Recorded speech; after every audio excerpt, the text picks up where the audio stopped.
নমস্কাৰ সকলোলৈকে সাদৰ সম্ভাষণ জনাই পাঠ কৰিবলৈ লৈছোঁ মোৰ উপন্যাসিকা বিয়লিৰ ৰ'দালিৰ ৬ষ্ঠ খণ্ড। ৰিমঝিমে একাউণ্টছৰ ফাইলটোত কি বিসংগতি দেখা পাইছে তাই নোকোৱাকৈয়ে চৌধুৰীয়ে গম পাইছে। উত্তৰটো দিবলৈও তেওঁৰ কোনো অসুবিধা নাই, তথাপি তাইৰ কথা নুশুনাকৈয়ে অফিচৰ পৰা খেদি পঠাইছে। কাৰণ তেওঁৰ বুকুত বাজি উঠা সুৰটো জানোচা জিলিকি যায় চকু যে মনৰ দাপোন। ৰিমঝিম আহিয়েই তেওঁৰ কেবিন পালেহি। চৌধুৰীয়ে অত্যাধিক ব্যস্ততাৰে ফাইলত মূৰ গুজি দিলে। তাই লাহেকৈ ক'লে, এক্সকিউজ মি ছাৰ। তাইলৈ নোচোৱাকৈ চৌধুৰীয়ে ক'লে, চিট ডাউন। চকীখন অকণমান টানি তাই ক'লে, থেংক ইউ ছাৰ। ছাৰ একাউণ্টছৰ ফাইল। তাইলৈ নোচোৱাকৈ হাত দাঙি ক'লে, ৱেইট। আকৌ ক'লে তাই, ছাৰ ফাইলটো। অলপ বিৰক্তিৰে ক'লে, ৰ'বা মই বিজি আছোঁ, দেখা নাই। চৰি ছাৰ। চৌধুৰীয়ে তাইলৈ একেবাৰে চোৱা নাই, বহুৱাই ৰাখিছে তাইক। হয়তো খং উঠিছে, উঠক, তথাপি বহি থাকক। তাইৰ অস্তিত্বই তেওঁৰ মন ভৰাই ৰাখিছে। তেওঁৰ কেবিনটো পোহৰ হৈ থাকে। তাই লাহেকৈ ক'লে, ছাৰ মই পাছত আহিম নেকি। চৌধুৰীয়ে আকৌ ক'লে, ন' বহা আৰু 2 মিনিট।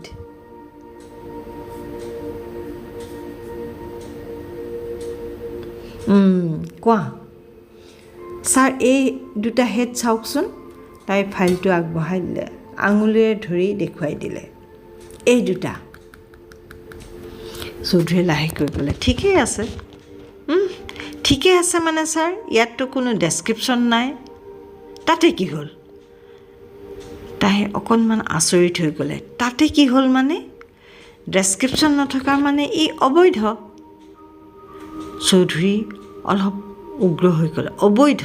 হাউ ডেয়াৰ ইউ। চৰি ছাৰ। চৌধুৰীয়ে খঙত ক'লে, হোৱাট চৰি। তাই আকৌ ক'লে, ছাৰ যদি সেইটো নহয় আপুনি ডিটেইলছ কওক, এণ্ট্ৰি কৰি দিওঁ। চৌধুৰীয়ে টানকৈ ক'লে, তুমি মোক অৰ্ডাৰ দিবলৈ কোন। চৰি ছাৰ। চৌধুৰীয়ে বিৰক্ত হৈ ক'লে, কিমান চৰি কোৱাহে। চৰি ছাৰ। আকৌ চৰি।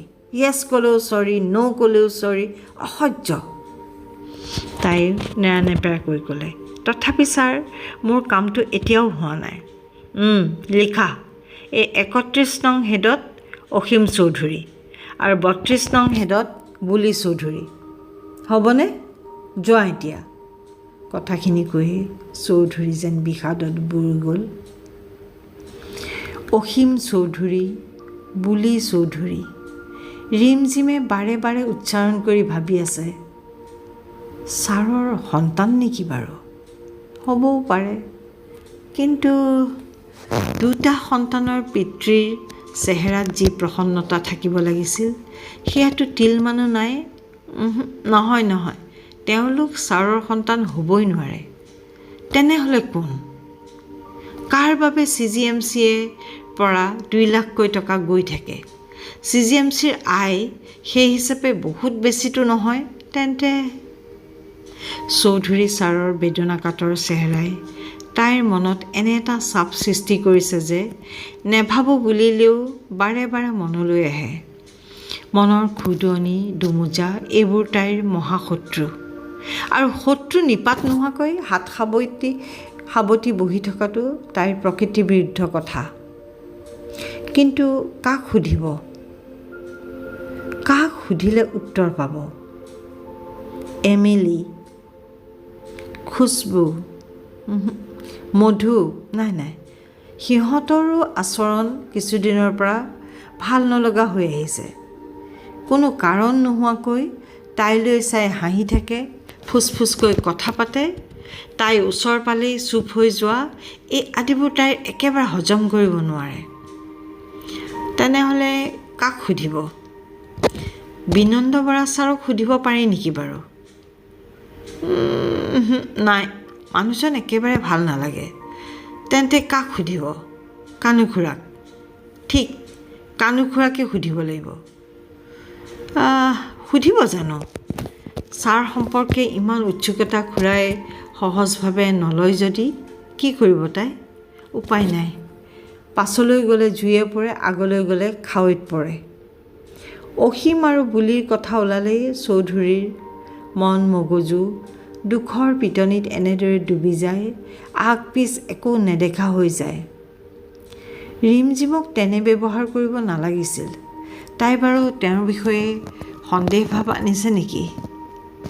তললৈ চাই দেখিলে তাই খৰখোজেৰে পাইচাৰি কৰি আছে। তেওঁৰ আননেচাৰেল আচৰণৰ কথাকে নিশ্চয় ভাবি আছে তাই। চৌধুৰীয়ে তাইক কথাখিনিৰ এটা আভাস দিয়াৰ কথা ভাবিলে। কিয় জানো তেওঁ ৰিমজিমক আন্ধাৰত ৰাখিব বিচৰা নাই। তাৰ উত্তৰ তেওঁৰ হাতত নাই। যি হওক। মিছ প্ৰিয়দৰ্শিনী, তাই লৰালৰিকৈ তেওঁৰ কেবিনলৈ আহিলে। য়েছ ছাৰ। Come in. কওক ছাৰ। চৌধুৰীয়ে তাইৰ ফালে নুঘূৰাকৈয়ে কৈ গ'ল অসীম আৰু বুলিৰ কথা। কথাবোৰ শুনি তাইৰ ইমান বেয়া লাগিল। তাই লাহেকৈ ক'লে, মোক ক্ষমা কৰি দিব ছাৰ। চৌধুৰীয়েও লাহেকৈ ক'লে, একো নাই। আচল কথাটো নজনালৈকে তুমি কোনো নতুন কাম কৰিব নোৱাৰা, সেইবাবেই ক'লোঁ। এতিয়া যোৱা। ৰিমজিমে আৰু কিবা ক'বলৈ মুখ মেলিছিল যদিও চৌধুৰীয়ে সুবিধা নিদিলে। কিছুমান কথা, কিছুমান কাম মানুহৰ সাধ্যৰ ভিতৰত নাথাকে। অন্তৰত গাপ দি ৰখা কথাবোৰ কেতিয়াবা কাৰোবাক এনেকৈয়ে যে ক'ব পাৰিব, সেয়া চৌধুৰীৰ সপোনৰো অগোচৰ আছিল।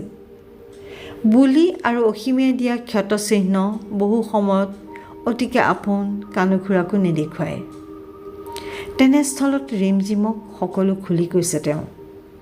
কথাখিনি কৈ তেওঁ কিমান শান্তি পাইছে, বুকুখন কিমান পাতল লাগিছে, সেয়া আনক কৈ বুজাব নোৱাৰে। নিজেহে বুজিছে। হয়তো ৰিমজিমেও নুবুজিব। ৰিমজিমৰ চকুহাল সেমেকিছে। সম্পৰ্কত ফাট মেলা কথাটোৱে তাইক বৰ দুখ দিয়ে। তেজৰ সম্পৰ্ক তাই বুজি নাপায়, কিন্তু আত্মাৰ সম্পৰ্ক তাই চিনি পায়। আই, আটা, চুমুবা তাইৰ আত্মাত সংপৃক্ত হৈ আছে। তাত যদি কেতিয়াবা ফাট মেলে, তাই জীয়াই থাকিবই নোৱাৰিব। ছাৰৰ কথাবোৰে তাইৰ মনলৈকো সংশয় আনি দিছে। দুশ্মন না কৰে অ दोस्तों ने जो काम किया है उम्र भर की गम हमें इनाम दिया है। গানটোৰ কথাবোৰ তাইৰ মনত পৰিলে। মন মগজু চুই গ'ল।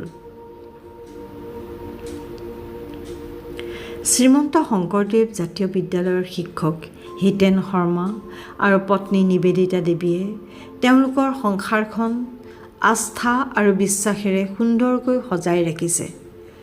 চুমু আৰু ৰিমৰ চিন্তা চেতনাক সদায় সন্মান কৰে। সেইবাবেই এবাৰো লগ নোপোৱাকৈ অমিত জুনেজাক জোঁৱাই হিচাপে মানি ল'লে। ৰিমৰ ক্ষেত্ৰতো একেই। তাইৰ সিদ্ধান্তই শেষ সিদ্ধান্ত। ৰিমৰ বাবে সম্বন্ধ নহাকৈ থকা নাই। চাবলৈ আহি তাইৰ মুখৰ আগতে এডপ্টেড বুলি কৈ গুচি যায়। সেয়ে নিবেদিতা দেৱীয়ে কোনোবাই ক'ৰবাত উলিয়ালে প্ৰথমবাৰতেই না বুলি সামৰি থয়। নালাগে তাইক বিয়া কৰাব কোনেও। তথাপি তাইৰ মৰম আকলোৱা সহজ সৰল মনটোক দুখ দিবলৈ কাকো সুবিধা নিদিয়ে তেওঁ। তেওঁলোকৰ অবিহনে তাইৰ কি হ'ব তাকেই চিন্তা কৰি থাকে দুয়ো। আজিৰ দিনত মাক দেউতাকৰ পিছত স্বামীয়ে একমাত্ৰ, যি সুখে দুখে লগত থাকিব। বাকী ককাই ভাই বংশ পৰিয়াল চব মিছা। হিতেন শৰ্মাৰ পৰিয়ালৰ মানুহ আছে মাখিবাহাৰ ঘাইঘৰত, কিন্তু তালৈ ইহঁত দুজনীৰ এজনীকো কোনোদিনে নিয়া নাই।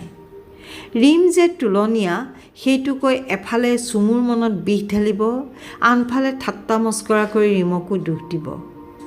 কটা ঘাট চেঙা তেল ঢলাটো বহুতৰে স্বভাৱ। সেয়ে আঁতৰি থকাই